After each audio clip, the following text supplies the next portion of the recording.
Muy bien, ¿cómo están? Bienvenidos, bienvenidas al escenario del poder. Stock disponible por Vía X. Conversaciones necesarias, con libre expresión sobre este Chile que estamos haciendo entre todas y entre todos. Fueron finalmente 3 jornadas de declaraciones del exministro Jaime Mañalich ante la justicia por la querella interpuesta en su contra por el alcalde de Recoleta, Daniel Jadwe. Vamos a conversar precisamente con Ramón Sepúlveda, abogado, representante del alcalde de Recoleta, Daniel Jadwe. ¿Cómo está, Ramón? Bienvenido a Stock Disponible. Hola, Freddy. Hola a todos. Muy buenos días. Gusto estar con ustedes y compartir un poco lo que fueron estas 3 jornadas, un poco estériles para la investigación, un poco productivas. La idea es poder comentar un poco eso. A ver, empecemos con ese calificativo, ¿no?, que usted hace de abogado. ¿Por qué estériles, por qué improductiva las 3 jornadas de declaraciones del exministro Mañalich? Bueno, nosotros creemos que fueron poco productivas, por no calificar de un poco inútiles para la investigación, fundamentalmente porque el marco que tiene esta investigación, los hechos que se investigan, son el manejo de la crisis sanitaria, de la pandemia y las distintas decisiones de autoridad que, en nuestro parecer y también de los demás querellantes, fueron absolutamente negligentes y llegaron a generar la comisión de tipos penales que sancionaron nuestro sistema. Perfecto. Particularmente el homicidio culposo, la propagación de gérmenes o enfermedades patógenas de manera negligente, que así lo establece la ley, falsificación de instrumentos públicos en relación a la información que se entregaba y denegación de auxilio para las personas contagiadas. Ese es el marco teórico que tiene el marco de investigación que tiene esta causa y que está marcada por las querellas que se presentaron. No hay que olvidar que si bien hay una denuncia que presenta otra persona, particularmente el senador Navarro, la investigación probablemente tal parte con estas querellas que se inician por el alcalde de Recoleta y que luego se suman 2 querellas de Irachi Hasler por una concejala por Santiago y Grace Arcos por Conchalí, además de la Comisión Nacional de Derechos Humanos. Son 3 en realidad los querellantes junto al senador Navarro, y para nuestro parecer esta investigación está circunscrita a los hechos contenidos en estas querellas. Por lo tanto, lo que nosotros esperábamos, lo que esperaba la Fiscalía también, es que en esta declaración el señor Mañalich prestara una declaración espontánea, pero luego pudiera ser interrogado y contrastado con la información contenida en estas querellas, lo que simplemente no se permitió. Sus defensas no permitieron realizar ninguna pregunta que estuviera fuera de lo que el exministro quiso decir. Vayamos viendo entonces por parte para entender ese contexto que usted está aplicando, abogado Sepúlveda. Recién veíamos ahí imágenes del exministro Mañalich declarando precisamente en la 3ª jornada, que tengo entendido que es donde usted recién pudo hacer algún tipo de pregunta, ¿verdad? Porque las otras 2 fue la Fiscalía la que habló, ¿no? Y los abogados del exministro. Bueno, los abogados del exministro no hicieron preguntas. Ellos tuvieron la oportunidad de hacer preguntas y renunciaron a ese derecho. Perfecto. Por lo tanto, no hubo interrogantes de parte de su defensa. Acá lo que ocurrió fue que el exministro declaró cerca de 3-4 horas el primer día o 3 horas. Luego vinieron las preguntas de la Fiscalía, que se focalizaron principalmente en el manejo de información, en la tergiversación de información y en la entrega sesgada de datos a la comunidad a través de los informes diarios, lo que era relativo al comité de brote y cómo se tomaban las decisiones.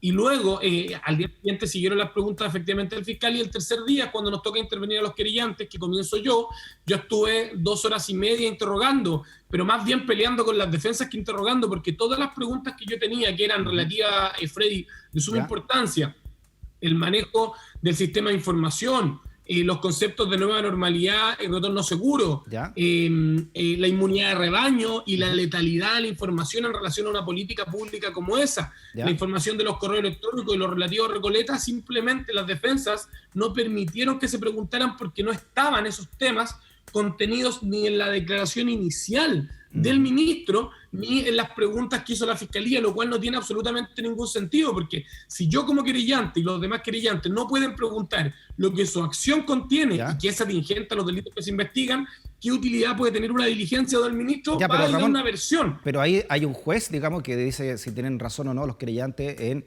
querer que no se pregunte eso, ¿no? O sea, juez dice que preguntas son o no pertinentes, ¿no? Bueno, el juez que estuvo en esa audiencia estimó que al ser una declaración como medio de defensa, que en palabras del defensor del señor Mañalich señaló que él declaraba con el objetivo de persuadir a la Fiscalía de que había una versión distinta a la existencia de los delitos, fue el juez quien determinó que por ser un medio de defensa no se podían preguntar cuestiones que fueran distintas a lo que el exministro dijo. Perfecto. O lo que la Fiscalía preguntó. Ahí está el juez, por si acaso, ahí está el juez de que está siguiendo este caso, ¿no? Para que lo vayamos conociendo también a los protagonistas de esta historia. ¿Ah? Esta es la tercera jornada. Freddy, esto fue tan potente que al momento que yo sigo preguntando respecto a inmunidad de rebaño, que es un tema absolutamente relevante, a la luz de la letalidad de la información, mucha gente murió probablemente por esa política pública que fue comunicada a través de los medios de comunicación. Fue tal punto que cuando yo sigo preguntando estos temas, el magistrado de la audiencia me señala que de yo seguir haciendo preguntas impertinentes para lo que había planteado la defensa y lo que había resuelto el juez, se me podía sancionar en la audiencia, a lo cual yo sin duda no me podía exponer por ningún motivo. Por lo tanto, yo recapitulemos, disculpa Ramón, que es muy interesante lo que tú estás diciendo, recapitulemos aquellas preguntas impertinentes, ¿no?, que consideró también este juez que no se podían hacer. Hablaste, por ejemplo, inmunidad de rebaño, nueva normalidad, también nombraste, ¿no?, que no se podía preguntar sobre ese concepto. Sí. ¿Qué otras preguntas impertinentes hubo, no? Sí, bueno, nosotros teníamos un interrogatorio relativo en primer término a lo que era, que decía relación con el manejo de la información entregada en los informes diarios,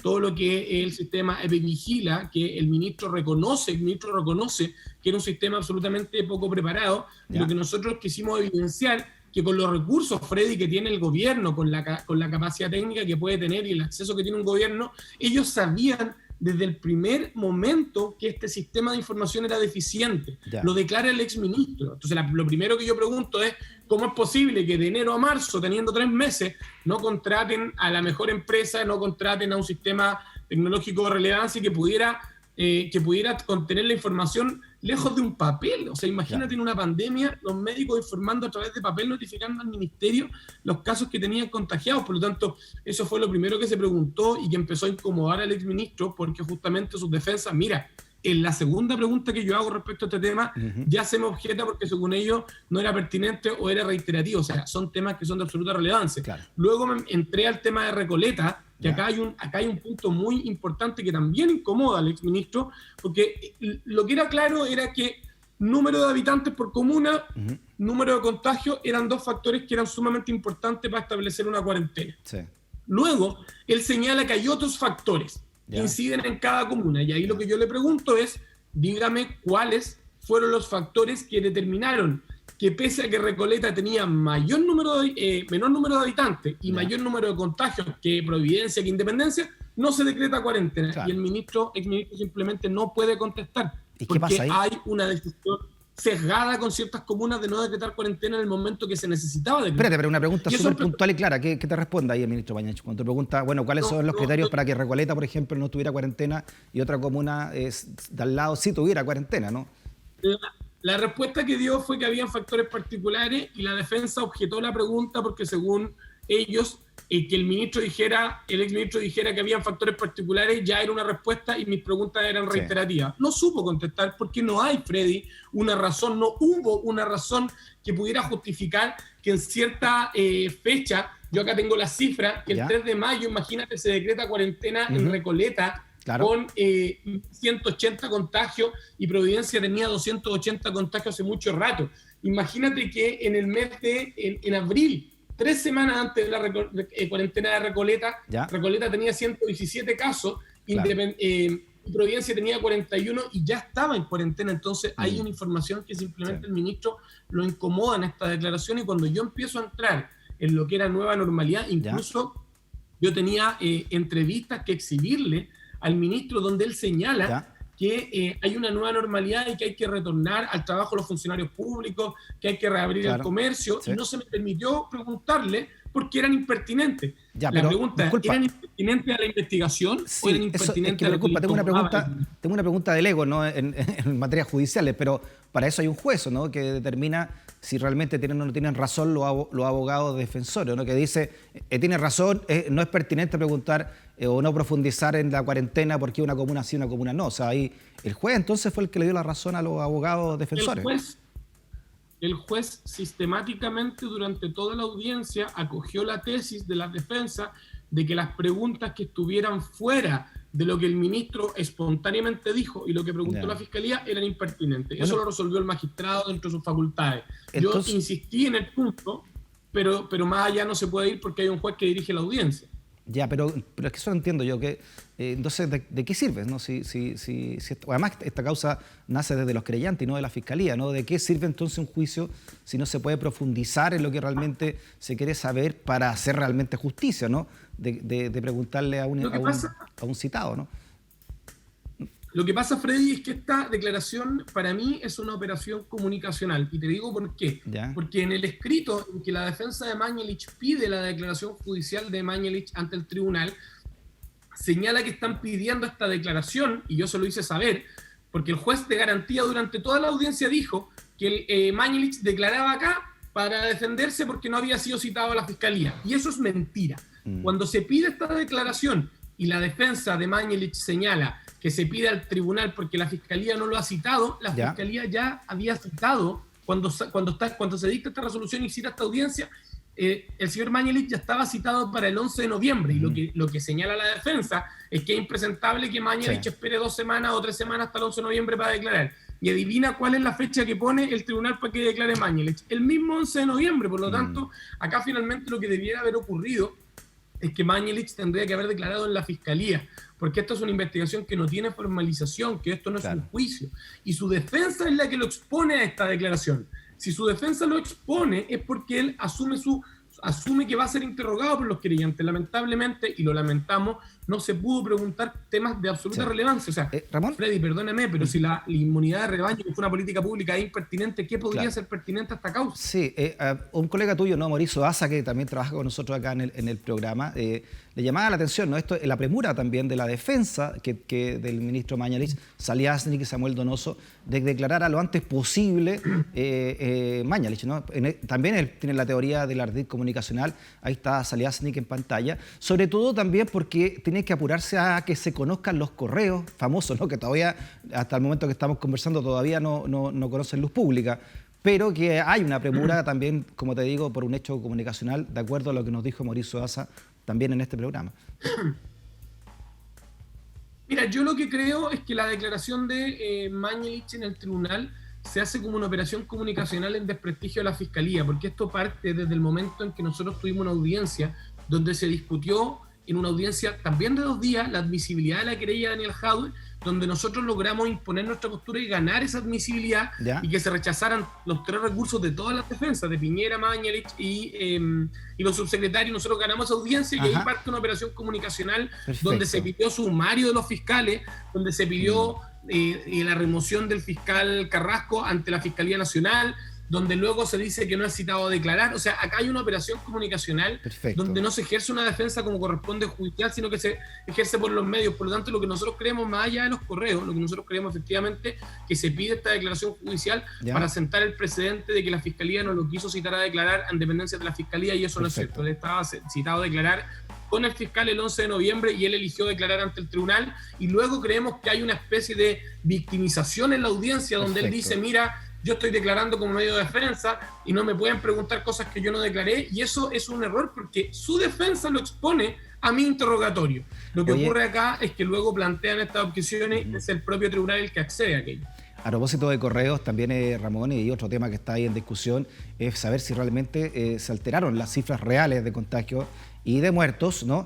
Cosa que negó, por supuesto, Mañalich en estas audiencias, pero hay una declaración que quiero mostrarte de Giovanna Acevedo, ¿no? Que fue jefa ahí jefa de la División de Planificación Sanitaria. Dijo ella: tengo constancia de un correo del 29 de abril donde existió la primera gran diferencia, con 90 casos menos a los enviados por mí que el número reportado. 90 fue el hito que marcó el inicio de las diferencias, superando los 30.000 cuando el ministro Mañalich salió finalmente o dejó el MinSal, ¿no? Esto lo filtró la prensa también de uno de los correos. Ya dice, tiene constancia de estas alteraciones.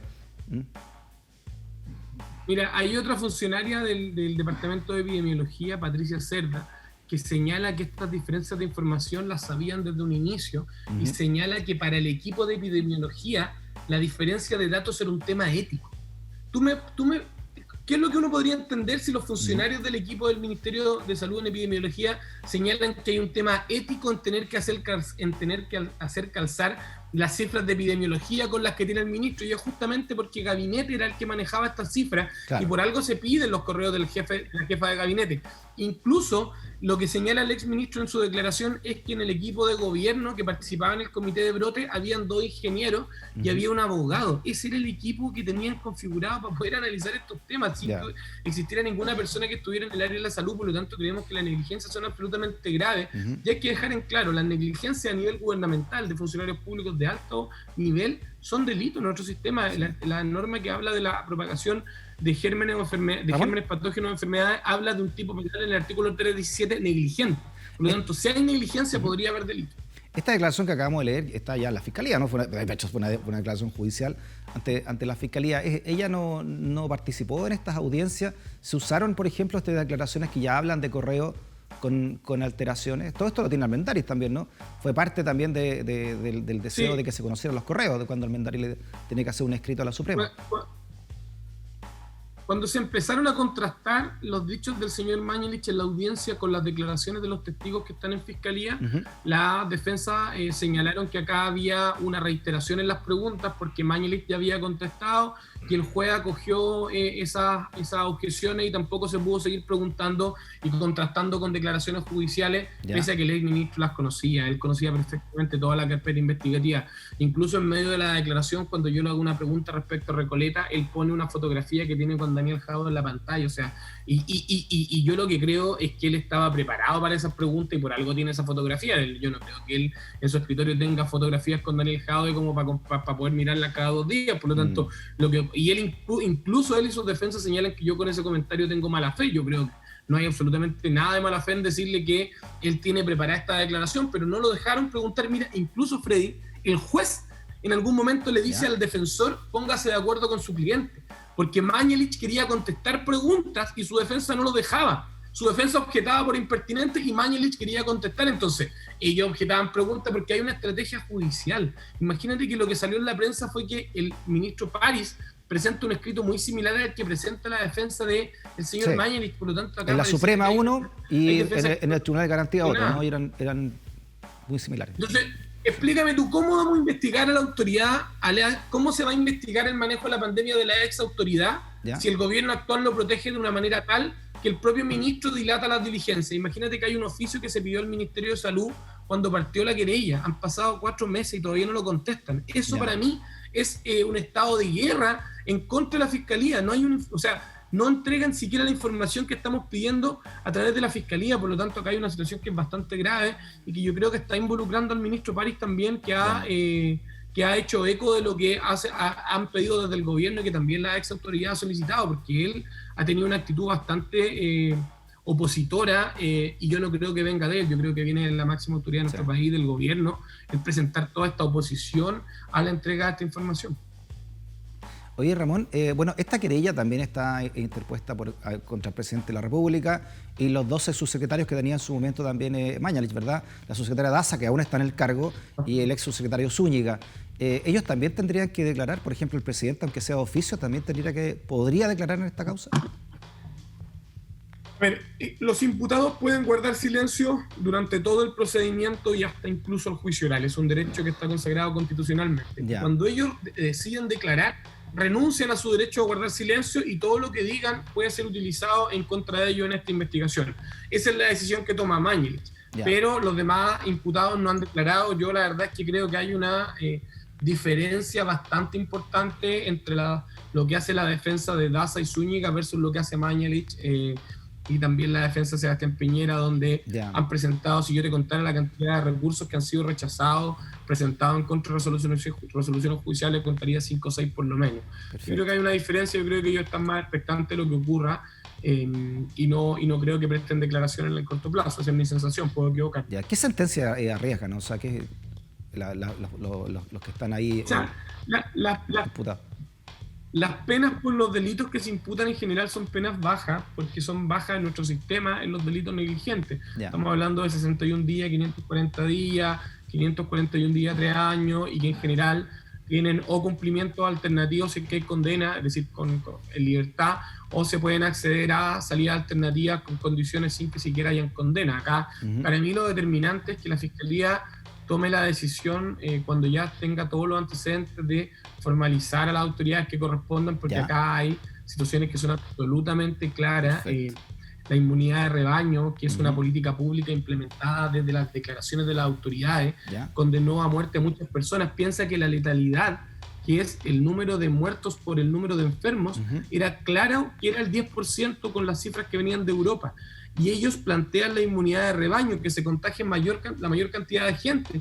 Y eso que está señalado en Canal 13 por Mañalich y en la tercera por Daza en una entrevista, ambas entrevistas, implicaba que el 10% de la población podía morir. El 84%, si no me equivoco, de las personas adultos mayores de 60 era la letalidad que tenía la enfermedad. Por lo tanto, sus palabras y el plantear esta inmunidad de rebaño creo que efectivamente condenaba a muerte a muchas personas, y fue una situación que tiene que investigarse y que no se va a investigar en base a la declaración del exministro, se va a investigar en base a los propios antecedentes. Perfecto. Las declaraciones que ellos entregaron en la prensa también constituyen prueba, creemos, en esta investigación. A propósito de eso, Ramón, usted le preguntó ahí al ministro Ramón en esta audiencia sobre las declaraciones que había hecho en Radio Bio Bio el ex subsecretario Zúñiga, ¿no? Donde en esa entrevista él señalaba que era prácticamente Sebastián Piñera, como presidente de la República, el que decidía todo y tomaba las últimas decisiones sobre el manejo de la pandemia. ¿Qué le respondió ahí el ex ministro Mañalich? Sí, yo entiendo que él asintió a esa afirmación. Es claro que el presidente Piñera era el que tomaba las decisiones, y esa entrevista que da efectivamente Arturo Zúñiga es sumamente decidora. Efectivamente, además de aquello, en todo lo que se analiza en la declaración de Mañalich, él indica efectivamente que el comité de brote y el comité de emergencia eran presididos y estaba el presidente Piñera. Por lo tanto, creemos que él tiene absoluta participación en todo esto. Perfecto. ¿Qué sigue entonces ahora, por último, Ramón? ¿Hacia dónde va entonces todo esto, no? Mira, ahora ¿qué pasa con los correos que no se conocen? Disculpa. ¿Por qué no se conocen todavía esos correos?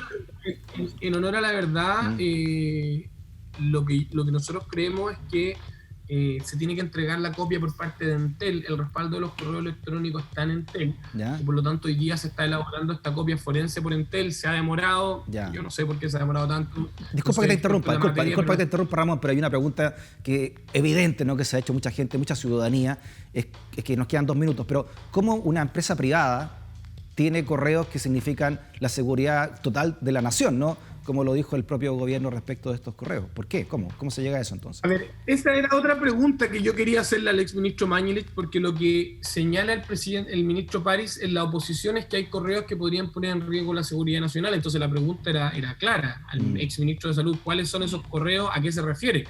Yo lo que creo, en base a lo que ha señalado el ministro París, que no existen correos que pongan en riesgo la seguridad nacional, fundamentalmente porque es lo que dicen sus declaraciones, que para poder determinar hoy cuáles eran los correos que ponían en riesgo la seguridad nacional, los tiene que revisar todos. Cuando tú, Freddy, dices, yo no puedo entregar esta información porque hay correos que ponen en riesgo la seguridad nacional, lo que a mí me da a entender eso es que tú sabes dónde están esos correos, cuáles son o a qué fechas corresponden. Pero cuando él dice hoy día tengo que revisar todo, es porque pareciera que cuando presentó la oposición realmente no sabía que existían esos correos. Por lo tanto, yo no creo que hayan correos y comunicaciones que pongan en riesgo la seguridad nacional, y esperamos que Entel cumpla con su trabajo luego, porque si Entel no cumple, yo creo que hay desacato y eso también configura un delito. El gerente encargado de Entel ya prestó declaración en la Fiscalía, que es el custodio de la información, y tienen que entregarla, y ahí el ministro tendrá que señalar cuáles son estas famosas comunicaciones que ponen en riesgo la seguridad nacional, que para mí no existe. Desde lo legal, ¿qué te parece de la actuación que ha tenido también al logrado ministro París, ¿no? ¿Se ha arriesgado él también judicialmente respecto de cómo ha manejado este tema? A ver, yo creo que París no tiene una incidencia en las decisiones que se toman respecto a estas cuestiones legales. Yo no creo que el ministro París sea quien decide. Yo creo que el que decide será Sebastián Piñera y el gobierno. Yo creo que acá hay una decisión de gobierno de entorpecer o poner un cierre a esta investigación para que no se encuentre lo que la Fiscalía está buscando. Perfecto. Y que debería darle mayor claridad a la imputación. Yo no creo que sea él. Y esto parte desde la querella, porque el ministro París parte cuando nosotros presentamos la querella diciendo justamente que la querella no tiene fundamento, que no va a ser admitida a tramitación. O sea, cuestiones que primero creo que estaban mal asesorados en cómo lo decía y en los conceptos, pero luego sigue con una oposición que ha sido bastante férrea. O sea, este escrito que presentan pidiendo 42 días, señalando que tienen que contratar gente para revisar los correos, y que eso pondría en riesgo prácticamente el manejo de la pandemia. O sea, por favor, yo no creo que sean enfermeras o gente de la salud que tenga que revisar estos correos, tendrán que ser abogados, tendrán que ser gente que, perdóname que te lo diga, pero yo creo que el gobierno tiene todos los elementos necesarios para contratar personas y hacerlo. Por lo tanto, acá hay una posición que yo creo que es una decisión política y gubernamental, Freddy. Acá no hay una decisión del ministro de Salud, eso no lo creo. Por lo tanto, yo creo que él no se está arriesgando, como tú dices, tanto en cuanto al tema de fondo, pero sí, efectivamente, si no cumple y si pudiera incurrir en desacato, el jefe de la cartera de él, y también podría arriesgarse, creo yo, y también la gente de Entel. Yo no creo que la empresa Entel esté dispuesta a arriesgarse tanto. Arriesga mucho capital, arriesga Entel, ¿no? Si realmente está metido en eso. Imagínate que el gerente de Entel ya prestó esta declaración en la fiscalía y se comprometió como custodio de la información.